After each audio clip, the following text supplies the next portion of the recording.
As at the time I left my former work, I was already shifting from being a SOC analyst to becoming a SOC engineer. In fact, I already got my letter to become a junior cybersecurity engineer.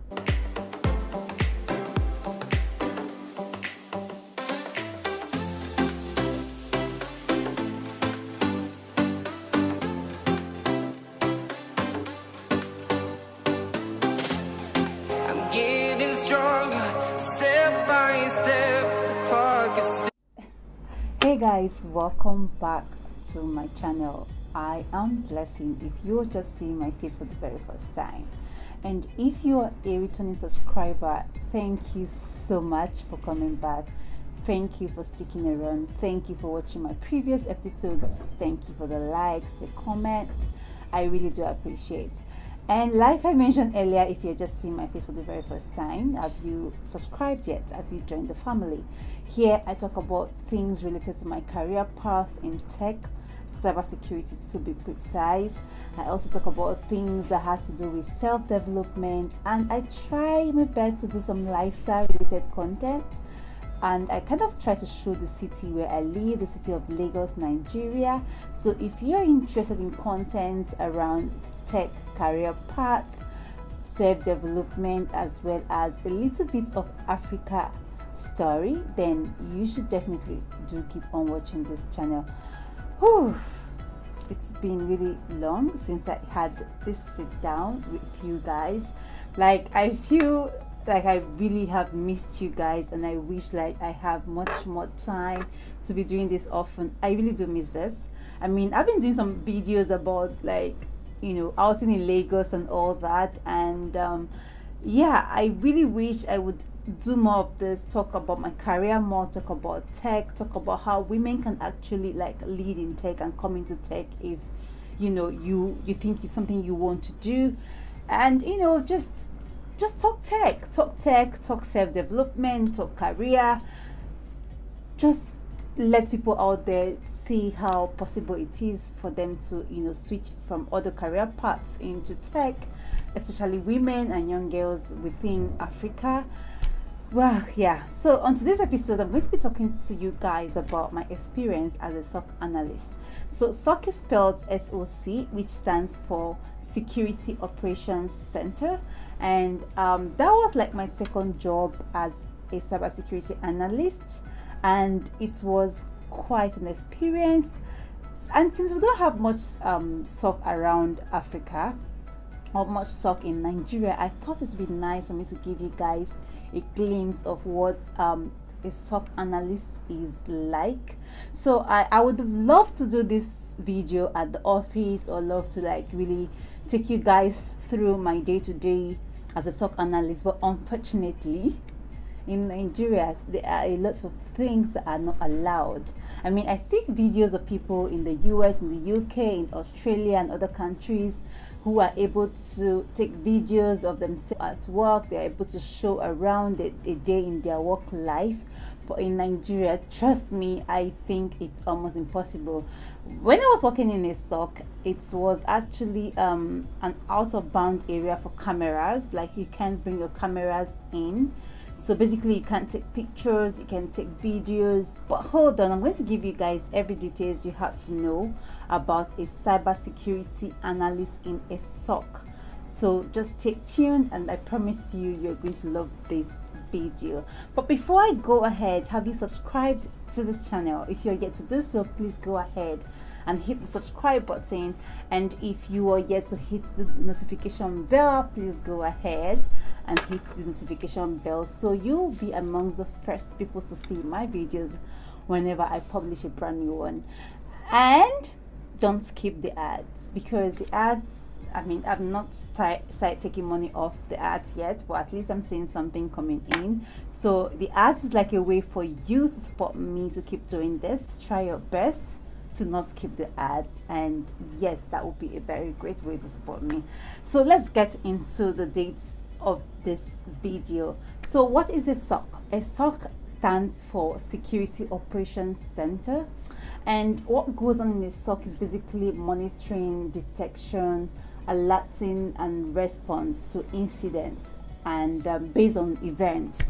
So I'm going to try my best to not get too technical. I'm going to try my best to like really make you guys understand what it's like. I'm going to take you guys through my screen to show you guys like what a typical SOC is like. So they have what they call internal SOC and external SOC. So an internal SOC is a SOC that is within the organization's environment. For example, let's say you are working with let's say you're working with a fintech.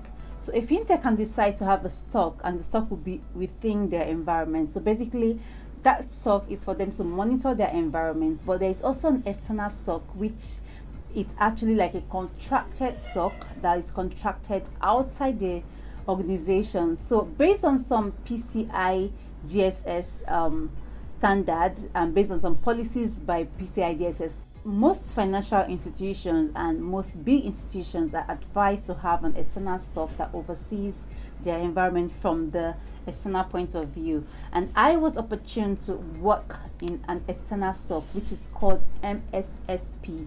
It stands for Managed Security Service Providers. Managed Security Service Providers. So I was opportune to work in an external SOC, and I kind of had the opportunity to like see a whole lot, and I'm truly grateful for that, because I've actually left that job. I'm in a new job where I'm working in an internal SOC / other things I also do there. So back to the gist. So basically a SOC, what happens in a SOC is that we in a managed security service center or provider center, what we do basically, we monitor our customers' data, we monitor their network, we monitor their endpoints. So basically we see what is going on, if there is any, what we're trying to look for or detect is any malicious or unwanted movements in the customer's environment. So in the managed security center, you can have like 20 customers, 50 customers, that the SOC analyst and the SOC engineers attend to. So basically we just monitor other people's environment, including our environment as well. You monitor, you detect, and then you alert if there is anything you've detected that seems fishy. Then you alert the team that is responsible that would respond to such incidents if there is an incident. Then after the alerting, but before you actually send before you actually escalate, you have to analyze yourself based on your knowledge as a SOC analyst. You have to analyze and make sure that the thing you are suspecting is actually an incident that should be escalated.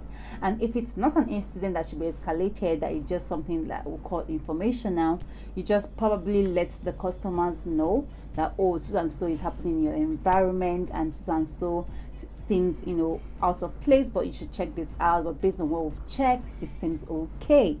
So if you can't really understand whatever you receive, whatever log you're looking at, then there are people that are higher than you in rank. You just send it to them, they check through. So basically they analyze and they respond based on what their findings are. That's in a nutshell. So it goes from a security operations center. This looks like this. Then you monitor, and then if you detect something, then you actually have to analyze what you've detected. If what you've analyzed seems a bit out of place or above your pay grade, then you send it to the people who are responsible for that pay grade type of analysis. And if it's something you can analyze, then you just respond to it, and then it just goes in a loop like that. And if it's a case that's it's just an informational case, or a case that the customer is able to resolve based on your recommendation, then it's resolved, and then they give you feedback to close the tickets. So it's basically a ticketing system, but you have to be very attentive, you have to be very focused, mostly in some environments where you have to attend to more than one customer. You need to be careful not to mix customers' details up. You need to be careful not to mix up your ticket subjecting. That there is a lot to it, But yes, so basically that's how it works. Basically that's how it works. So in a SOC, mostly in an MSSP, they have the SOC engineers, they have the SOC analysts, they have the SOC operators, which are more like interns who are just coming in. They have the data scientists who perhaps are in charge of the reporting. They have the incident responders, they have the threat intelligence, they have the reverse engineering team, so they have the ISMS team as well. So there is a lot that goes on in a SOC. It's like process, people, and technology. So I think that's like the goal of a SOC. So basically you have people who are very alert, who are very smart, who are always on their toes, who are ready to work, who are good analysts, who are good thinkers, who are good solvers, if I should use that word, who are good analytical people. So basically it's about the people. Then the next thing that is a goal in the SOC is the process. So basically a SOC works with process. It works with a lot of SLA, that's service level agreements. So there is lots of process in a SOC. A SOC is not like your internal environment where you just see things and like, okay, act. No, a SOC is a process because you're actually servicing other people, especially when it's an MSSP. You're servicing other people. Even when it's an internal SOC, you're servicing your environment, you're servicing your organization. So you need to treat it like, it's a process. You need to go through the process. So the SOC is about the people, which are the analysts, and then the process, which is the things you must go through. You must be sure that the alerts that you've received is worth analyzing or is worth looking into, because there are so many alerts that might not even mean anything. They call them false positives. So you might see alerts like that and you just keep cracking your head. So you really need to know what exactly it is that you have to analyze. You need to know what exactly it is that you need to drill down on. You don't just see things and start drilling down on them. So there are use cases that are important, there are use cases that are necessary to look through, and there are some use cases that are perhaps are just false positive and they just bulk up your system, they just bulk up your logs, and they get you busy for no reason. Anyways, I'm not talking about details about the SOC analyst itself right now. I just want to give you guys like a run through of my life as a SOC analyst and what it was like for me. So now that you've known what a SOC analyst does, now that you've known a little bit about a SOC analyst, you know that a SOC analyst is someone who monitors, detects, alerts, analyze and respond to incidents that is in his environment, his or her environment, or in his or her customer's environment or her client's environment. So an MSSP is basically a B2B, is a business kind of operation. So you're not servicing like an end user, you're basically servicing a business. You've also come to know that in the SOC we have different, in the SOC, mostly in an MSSP, you have different cybersecurity analysts coming together to actually make up the process of the SOC. And I talked about it having the security engineers, having the security analysts, having the intelligence guys, having the ISMS, having data scientists, and then having the incident responders. So there is really a lot to it. We have what we call the CSAT, but I'm not going to get so technical like I mentioned earlier. Yes, so basically that's it about who or what a SOC is like. And then the next thing I'm going to talk about is, of course, SOC is all about technology. A lot of automation goes on in the SOC because the logs you're going to receive are going to be so much. Yeah, so that's it about what a SOC is and who a SOC analyst is. I have mentioned that the SOC has three building blocks, three goals or three building blocks, which is people, process, and technology. And then a SOC also have the goals of detecting, monitoring, alerting, analyzing, and then responding to incidents based on what they have found in an environment that they are monitoring, an environment that they are actually responsible for. So people that know about networking and know a bit about cybersecurity will understand what I'm saying when I keep saying environment. So I'm talking about the devices, the network devices, security devices, your firewalls, your routers, your switches, your hubs. I'm talking about everything that has to do with the environment, from your proxy to your endpoints to your servers, everything. So that's what a SOC does. A SOC is responsible for actually watching this apparatus, or watching these tools, and knowing how they're interacting, knowing if there's any failure, knowing if anyone is down, knowing if anything is wrong with anyone, knowing if there is a malicious attempt or some, not so nice looking things going on in the environment. So that's what a SOC analyst does. So once you see that there is anything that is wrong, you see a phishing email coming into an environment, or you see some funny email spam and all that, you report it. So let's move on to what a day is like in the life of a SOC analyst. So basically, most SOC analysts don't work 8 to 5 or 9 to 5. Most SOC analysts would work today on, tomorrow off, next tomorrow on. So if you're someone who don't like 9 to 5 and you like the shift based kind of job, then a SOC analyst is certainly that career path in cybersecurity you should look into. So a SOC analyst basically might work 3 times 24. It's basically a 24 hours basis kind of job, but of course you can't work 24 hours 7 days a week. So it's always a shift based. So basically, if you work in the morning, somebody else takes over from you in the afternoon, and then somebody else takes over from the person in the evening. So it just goes on like that. But when you're on nights, you're staying up all night. Damn. So if you happen to be on nights, you have to like stay up all night, and that is where I had issues, because I did it for a year, but I got tired. Like, I just wanted to get off the whole thing awake at night. At some point my system got into a limbo. Like, there was this struggle. I just got used to being up at night. So even when I'm not on shifts, I'm like, my eyes are like open, ready to, but well, yeah. So a SOC analyst basically works shifts, and if you're interested in any job that works shift in cybersecurity, of course, cybersecurity jobs are almost always 24 hours, because as I am talking to you, I have work, and it's a must. I need to check some dashboards. I need to be sure that my environment is doing well and everything is fine. So basically, if you are interested in a job that does a shifting system where you might have some days off, then you definitely should look at becoming a SOC analyst. However, your Sunday and Saturdays are not yours. So basically, you don't have weekends. So basically, you can't make plans, because your plans will be based on how you are being, programmed for your shifts. So you work today, tomorrow you're off, next tomorrow you work, like that. So basically, wedding plans and all that, I don't know how you do it.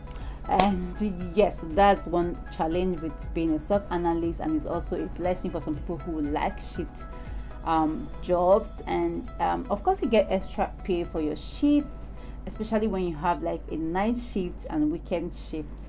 Yeah, I know some people like cash. I've talked about what a SOC is, what a SOC analyst does, the kind of people, the kind of professionals you see in a SOC. I've talked about internal SOC and external SOC. Mosquitoes. Damn. Welcome to Nigeria, Africa. So I've talked about internal SOC and external SOC. I've talked about what the day in the life of a SOC analyst is like.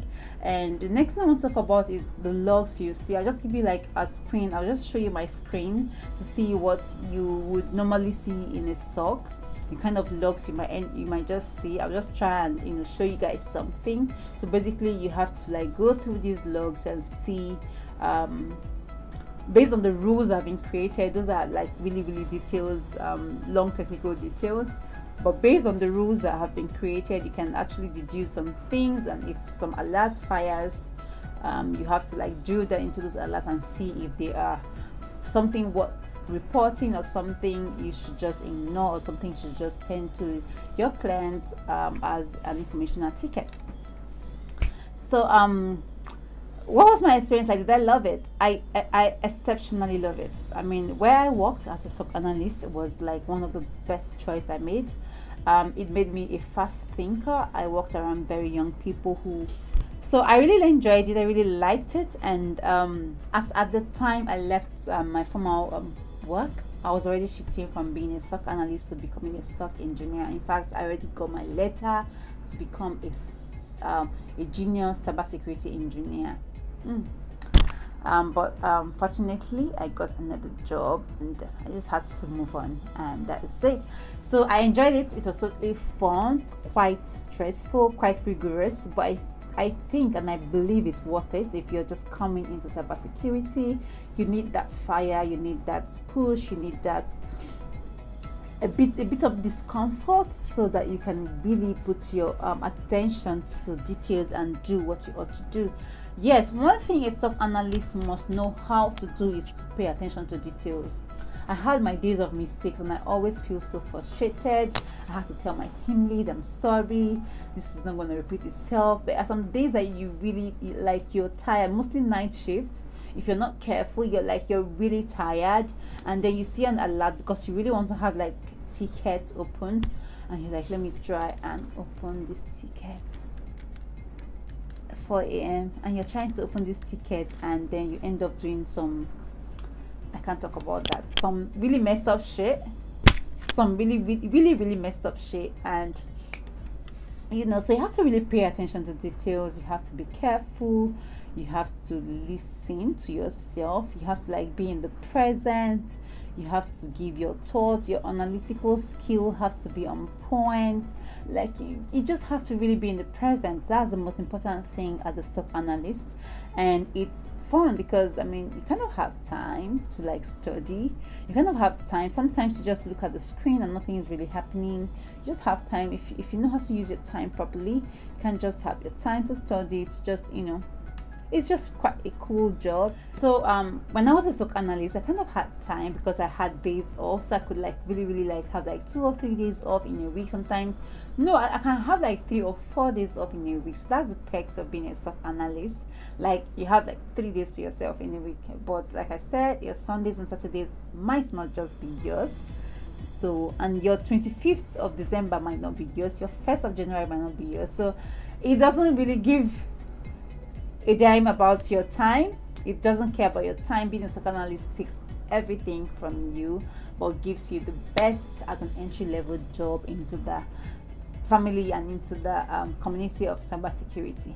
So guys, that is what I have to show you guys today, and I hope you guys enjoyed my talk on becoming a SOC analyst and how my experience was for me.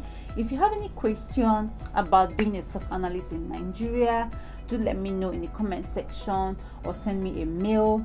I will actually do more content based on the questions I get from you guys. And also, I think what I'm actually talking about is the entire experience I had, or I'm talking about right now, is similar in Ghana. I have like some SOC analyst friends in Ghana, but unfortunately from what she told me, she barely have time.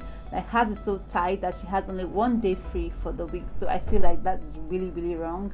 But who am I to judge? I don't know on what basis that is or how much they're paying for her time. But yeah, it's similar in other African countries. I know of Kenya as well. So in case you're interested in this career path and you want to ask me questions about this, do let me know, and I will feel free. I'll be very happy to help. Currently, I'm actually I kind of do SOC related stuff and other stuff, but I'm going to tell you guys the details about my new job very soon. But for now, thank you so much for watching, and do not forget to hit the subscribe button, the notification bell, and also like this video so I can be recommended on your timeline when next I post new video. And also YouTube will help to recommend me to your friends based on your interaction on this video. Thank you so much for watching, and I hope to see you in my next video. I am Blessing. I'll see you soon. Bye. So SOC analyst